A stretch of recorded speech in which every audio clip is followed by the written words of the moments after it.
Mill tried to force feed me a cake that I'm deathly allergic to at her 25th anniversary party. Now she's regretting it because of what Phil did. I, 27F, got married to my husband Frank, 30M, about a year ago after being together for 2 years. I've met his family plenty of times and we all used to get along until recently, when he and I were visiting his parents and the conversation somehow turned to kids and I casually mentioned that I wasn't interested in being a mother. My husband and I have obviously talked about this before and both of us are on the same page about kids, that we don't want kids. My mother-in-law Sharon, 52F, was the one who initiated the conversation at dinner that day, and when my husband and I made it known that we weren't planning on having kids ever, she tried to change our minds, especially mine. She continued to try and convince me to have kids at some point for the next couple of days until I told her that I wasn't interested and that neither was my husband. So that was it and I didn't want to discuss this further. I made my boundaries clear and I guess she couldn't handle it because after that she started being really cold to me and would act weird every time I came around. My father-in-law, Ben, 53M, didn't seem to care much, which was a relief. I did discuss Sharon's behavior with Frank, but he told me that she was just upset and would come around eventually because it's not like she had a choice. It wasn't her place to dictate whether we should have kids or not, so she could act upset, but it wasn't going to change our decision. I felt better after talking about it to Frank, and since we still had to continue visiting his parents because Ben wasn't keeping well, I decided not to make a big deal out of it and tried my best to be polite and cordial with Sharon, even though she didn't extend the same courtesy to me. Now a few days ago, we attended the 25th wedding anniversary and it had been organized by Frank's older brother, who's a surgeon, so he was able to throw a very lavish and fancy party and invited almost everybody that we knew, including my parents. We were all having a great time at the party, even though Sharon was giving me the cold shoulder. I wasn't particularly bothered by it and went on having fun with my husband and my parents. Then it was finally time to cut the cake, which I knew I wouldn't be able to have because it was a chocolate peanut butter cake and I had a deathly allergy to peanuts, or nuts of any kind, for that matter. And it was a pretty nutty cake, which goes perfectly with Sharon's personality, now that I think of it. She cut the cake along with Ben and we all clapped. It was a beautiful moment. Then everybody was served with a slice of the cake, but I obviously didn't take any and nobody questioned it, since everyone was well aware of my allergies. I didn't even mind not having cake, but for some reason, as soon as Sharon saw me sitting on my own without cake, she made a huge deal of walking over to me and asking me if I wasn't feeling up to it. She told me to have a bite of her slice, which I politely declined, and I found it very weird that she was even offering me because she knew that I was allergic. She insisted again and again that I take one bite at the very least, while I kept refusing and even told her that I was allergic and I physically couldn't have that cake. She tried to tell me that it wouldn't hurt if I had just one tiny, little bite, but I wasn't willing to risk it. After almost 1 minute of back and forth, she exclaimed, "Oh, just take a bite," and before I could react, she smashed the cake into my mouth. I spit it all out immediately and I had to grab a tissue from Frank so I could get any remnants out of my mouth immediately. It was disgusting and I was actually sputtering while rinsing my mouth, while Frank yelled at his mother. After half a minute, when I finally got over the shock of what she did, I came back to talk to Sharon and told her off. I yelled at her and said that what she did just now was psychotic and I was never going to come back here again because there was something very wrong with her. I also told her that just because I wasn't willing to have kids, didn't mean that she was going to treat me however she wanted to and I was going to take it. I didn't care about what her opinion was on whether I should have a child or not. What mattered was my opinion and Frank's opinion, and trying to force an allergy reaction just because I wasn't going to give her grandchildren was textbook psychotic behavior. I knew what her behavior was really about and I wanted to let her know that I wasn't intimidated by her in the least. She tried to defend herself and said that she just didn't know that my allergies were that serious. That was a total and blatant lie because she'd known me for almost 3 years now and had cooked many meals for me. She knew that I was allergic to all sorts of nuts and nobody was buying that excuse, that she didn't know. I told her that I didn't believe a word she was saying and called her a crazy liar. Then she lost her temper and said that she didn't believe me either, neither about the allergies nor about the fact that her son wasn't willing to have kids. Because he knew that she wanted to be a grandma and he would never deprive her of a joy like that. She accused me of faking my allergies for attention and said that I probably wasn't willing to have kids, and had turned her son against the idea as well, only because I might be infertile. And that pushed me to the edge, so I grabbed a chunk of cake from Frank's plate and smashed it on her face, and asked how she liked it. After that, I stormed out without waiting for anyone, got into my car, and thankfully, Frank was just behind me with my parents. They got in as well and we drove back home quietly. I dropped my parents at their place and then Frank and I headed home. It was a completely silent car ride and even after we got home, we didn't say anything to each other for an hour or so. I guess Frank was waiting for me to calm down before he came in and spoke to me. In the evening, he made me some coffee and we finally sat together in the living room and he brought up what had happened at the party. I started off by apologizing to him, even though it wasn't my fault, but I still felt embarrassed for acting the way I did. And he told me that it was fine because he knew that I wasn't the one to blame. He then went on to tell me that the people who'd stayed back at the party were the ones who filled him in on what happened after we left. Apparently, Sharon started crying after Frank walked out and chose to follow me instead of staying back to see her. She was playing the victim and her family was lapping it all up, calling me the most derogatory names in the book and accusing me of trying to take Frank away from her. The only one who called her out on her BS was Ben, surprisingly, since he usually tended to stay away from family drama, especially when it involved his wife. But this time he stood up for us and told Sharon that she had nobody else to blame but herself for Frank walking out on her.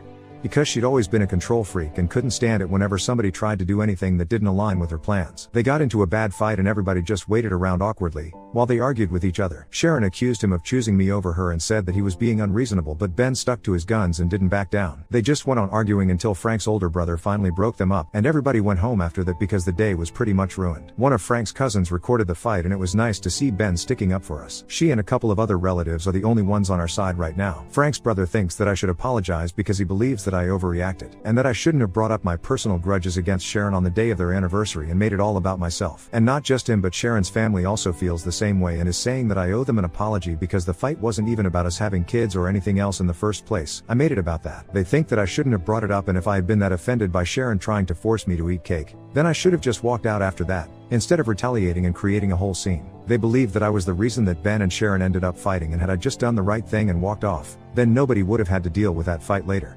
Frank told his brother off and said that I wasn't going to apologize because none of this was my fault.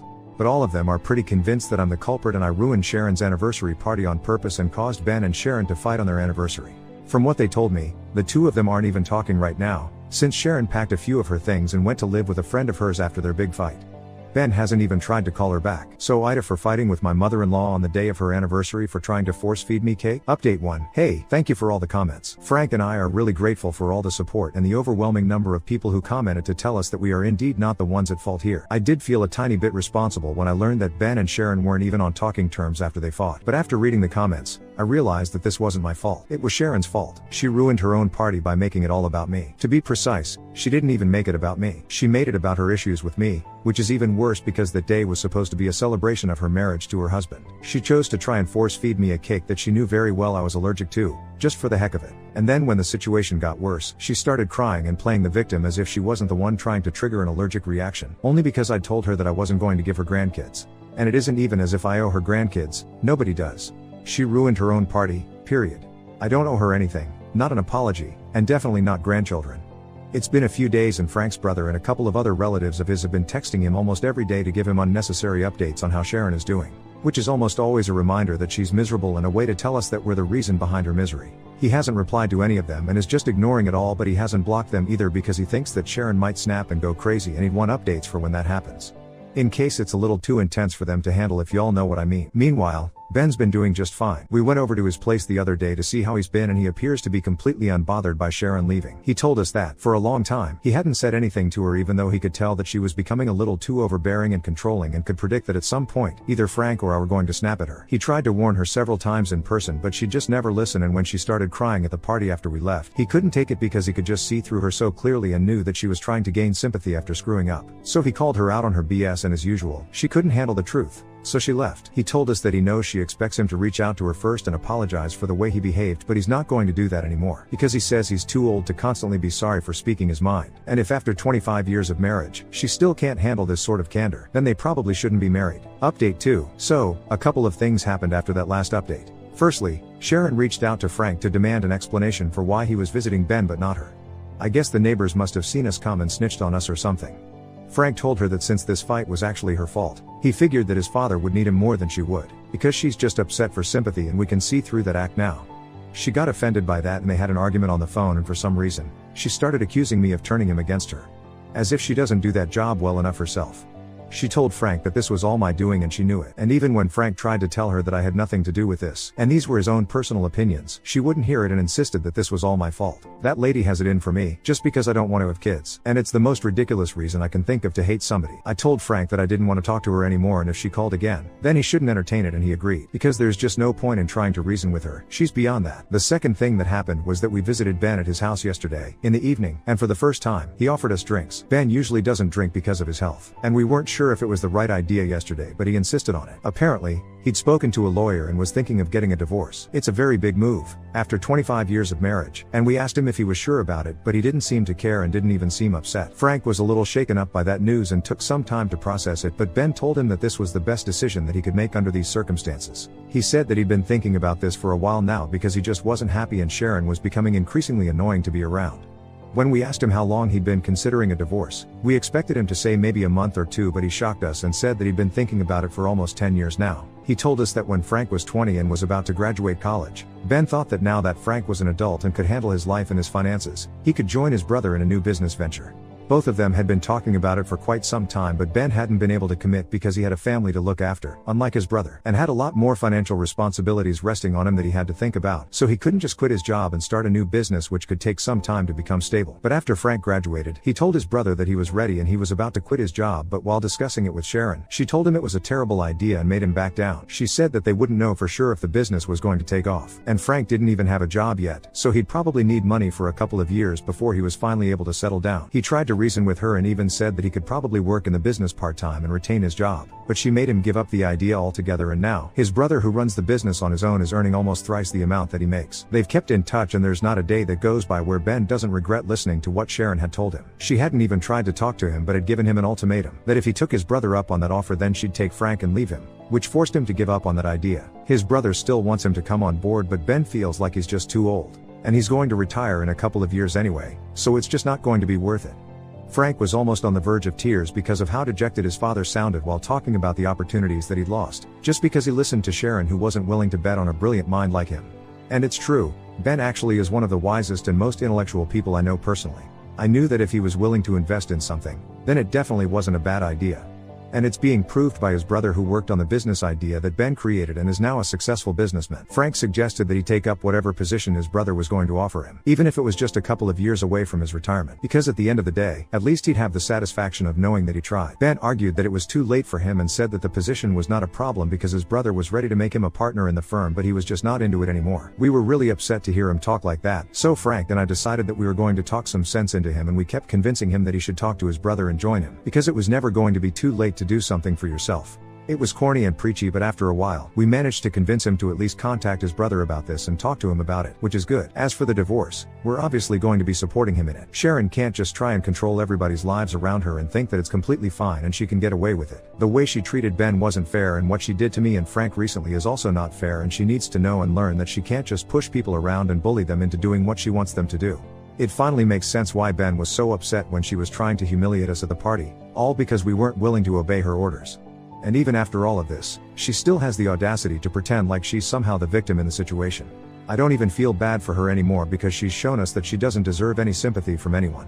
And all the people who are feeding into her delusions of her being the long-suffering tragic victim are probably just fools, or they only want drama, and that's about it. Update 3. Ben and his lawyer filed the petition today and Frank was with them. He told me that Ben was really relieved and they went out for celebratory drinks afterward. I have a lot of work to catch up on, so I couldn't join them, but I'm happy to know that he's finally living for himself now. The guy is in his 50s. He deserves to do whatever makes him happy, instead of constantly thinking about what his wife would say or how his son would feel. This is another reason why I didn't want to have kids, because I don't think I'm selfless enough to put somebody else before me constantly, and I don't think Frank is either. And then, there are people like Sharon, who are selfish and yet still choose to have kids, just so they can control them and continue to put themselves over their kids. It's been a couple of days and we haven't heard from her yet, so I guess she's giving the victim act a rest for now. Or maybe she's just planning a theatrical and dramatic comeback. Knowing her, I wouldn't completely rule the second theory out. I just hope that whatever she has to do isn't scheduled to happen before she gets served with the divorce papers. It'll be awkward if she decides to come back and Ben tells her that he wants a divorce. Frank and I have discussed the possibility of that happening, and we know that she's going to throw a fit either way, but it'll just be worse if she does it in person. I'm just keeping my fingers crossed that she stays away for a couple of more days. Update 4. Alright, so Sharon was served with a divorce a couple of days ago, and like I said, she threw a fit. Interestingly enough, it wasn't Ben that she was upset with, but it was me. I really didn't see that coming because I didn't think there was anywhere she could make this about me, since this was between her and her husband. But I guess I underestimated her, since as soon as she was served, she decided to go online and make a post about how I'd manipulated Ben into leaving her, and now all of us were probably going to celebrate because I'd won and she'd lost. I honestly wasn't even competing with her, so I don't know where the winning-losing thing comes from. And it's pretty disturbing to think that she looked at me as competition because she's a lot older than me and is literally my mother-in-law. It's weird. She didn't even talk to Frank or to Ben about it before she made the post, and there were like 3 paragraphs dedicated to how I was ruining her life by turning her loved ones against her. Only towards the end did she say that she was very disappointed with the other 2 as well, for falling for my manipulation and deception. It was crazy to me how everything in her life has started to revolve around me, and it's honestly kind of creepy. Frank has blocked her and so have I, but her relatives keep texting me to tell me how evil I am. It's sad because they think it bothers me, but it only makes me laugh at how stupid they're being. Even if I actually was a master manipulator, I couldn't manipulate someone into leaving their wife unless they actually wanted to deep down. And I guess people as stupid as them are forgetting that because, to them, it's only important that they blame me and paint me as the villain. Ben has apologized for it, even though he has no reason to apologize to me because none of this is his fault. It's his soon-to-be ex-wife's. but I appreciate the fact that he's trying to be nice since not a lot of people are built that way, especially in Frank's family. But either way, they're going to get a divorce, and blaming me is not going to change the facts, so the sooner she accepts it, the better it is for her. Frank and I are happy anyway, so if she's miserable because of that, then that's her own problem.